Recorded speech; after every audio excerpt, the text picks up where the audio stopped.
que deja a su amigo. ¿Cómo rompo la legalidad del país? Si usted puede enterarse de un delito, señora vicefiscal, y no hacer nada. El que lo hayan dicho, no tengo ninguna responsabilidad.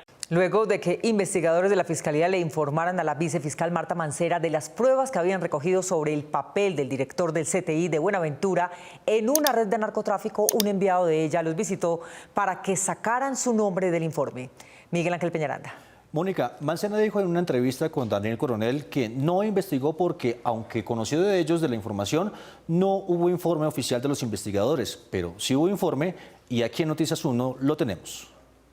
El periodista Daniel Coronel y la revista Raya hicieron públicas grabaciones y documentos de los agentes investigadores del CTI de la Fiscalía que advirtieron a la vicefiscal Marta Mancera en marzo de 2021 sobre las actividades narcotraficantes del director del CTI en Buenaventura, Francisco Javier Martínez, alias Pacho Malo. Vuelvo y lo repito. Mancera, en entrevista con Daniel Coronel en noviembre del año pasado, aseguró que no tenía el deber de denunciar e investigar a alias Pacho Malo porque ellos, los investigadores encubiertos, no habían consignado su denuncia en un informe. Independientemente del deber, ellos le dijeron a usted que el señor coordinador de CTI en Buenaventura estaba involucrado en actividades ilícitas. La pregunta es sencilla. ¿Se lo dijeron o no se lo dijeron, señora vicefiscal? Sencilla, coronel, también.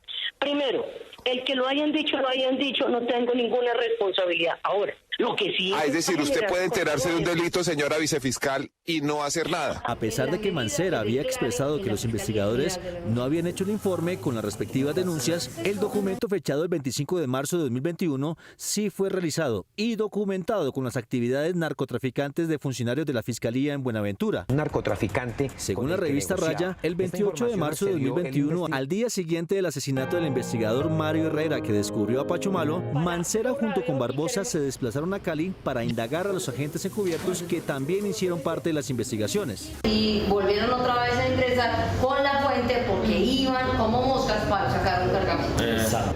Unirse con el resto de carga que habían ya abandonada, que estaban buscando compradores. En esas grabaciones, los investigadores también demostrarían que Mancera habría enviado a otra agente de la Fiscalía desde Bogotá para presionar al fiscal y a los investigadores del caso para borrar del informe el nombre del directivo del CTI de Buenaventura que estaba al servicio de los narcotraficantes. No, pues yo considero y quisiéramos contar con su autorización para modificarla en el sentido de eliminar el pedazo que tiene que ver con ese muchacho, porque pues esa investigación nada tiene que ver con eso, no es bueno que eso ande rondando por ahí. Esta semana se sabrá si la Corte Suprema elige a una nueva fiscal de la terna que envió el presidente Petro y de no hacerlo, Marta Mancera asumiría la dirección general de la Fiscalía que deja a su amigo. ¿Cómo rompo la legalidad del país? Francisco Barbosa.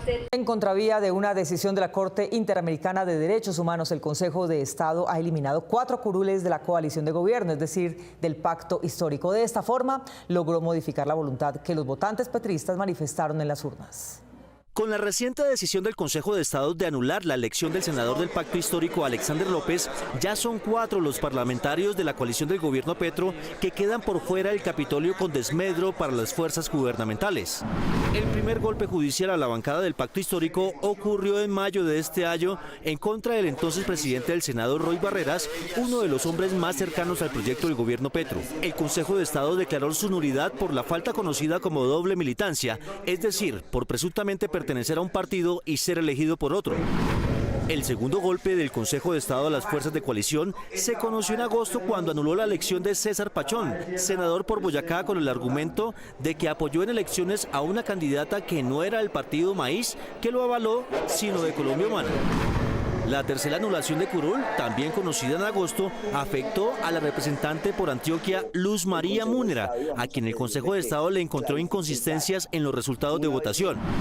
Y la reciente decisión que saca del Senado al congresista Alexander López, uno de los más conocidos líderes de la izquierda política, le corta más alas a las fuerzas progubernamentales. Considero que hay una evidente persecución contra el pacto histórico en todo el país, no solamente contra los congresistas del pacto histórico, a través de este tipo de demandas. Según el ex senador López, hay un contubernio de instituciones para desarticular la coalición del Congreso de apoyo a la actual administración. Que nosotros estamos viendo en materia de persecución desde los grandes medios de comunicación, desde los grandes poderes económicos, desde los clanes, de las mafias y desde algunas instituciones del Estado, es la decisión de acabar y destruir el pacto histórico, pues para que definitivamente no produzcan los cambios. López, quien dijo que recibió el respaldo personal del presidente Petro, anunció que interpondrá acciones legales en Colombia y en el exterior contra el fallo del Consejo de Estado. Vamos a ir a través de una acción de tutela a buscar que mi derecho fundamental sea protegido,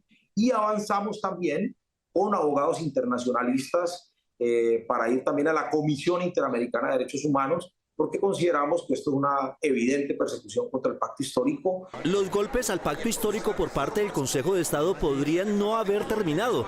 Actualmente estudia otras 2 demandas de nulidad en contra del senador Wilson Arias y del representante David Racero, pilares del gobierno para impulsar su proyecto de ley en el Congreso.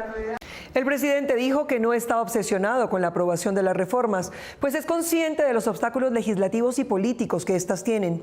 Pero los analistas encuentran que la laboral y pensional son deudas del Congreso con el país. Marta Olaya. María Fernanda, Petro le dijo al diario La República que las reformas las exigirá el pueblo tarde o temprano, y los tanques de pensamiento están de acuerdo, inclusive con el sentido de estas, aunque sugieren algunas modificaciones.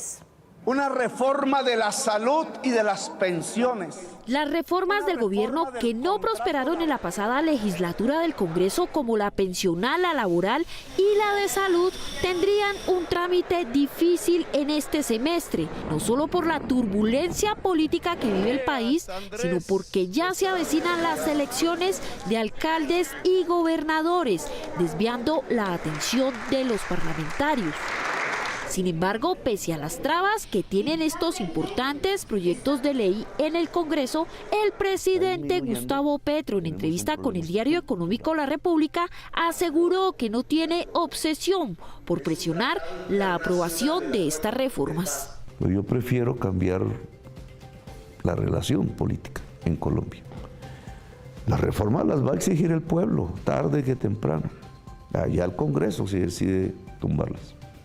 No, es que yo lo que estoy pensando es que no estamos obsesionados con su aprobación. El presidente reconoció que el ambiente político no es favorable, por lo que se concentrará en cambiarlo, pese a que las reformas sociales que propuso su gobierno son necesarias. El gobierno quiere aprobar sus reformas, pero que pues usted ha visto los obstáculos legislativos que son mayores, y los obstáculos obviamente políticos, que siempre los habrá. Para los académicos, las reformas laboral y pensional son una deuda histórica y necesitan ser tramitadas. Que el Congreso pueda estar por encima de las dificultades políticas y enfrentar una tarea tan importante para el país que debió hacerse hace muchos años, incluso décadas.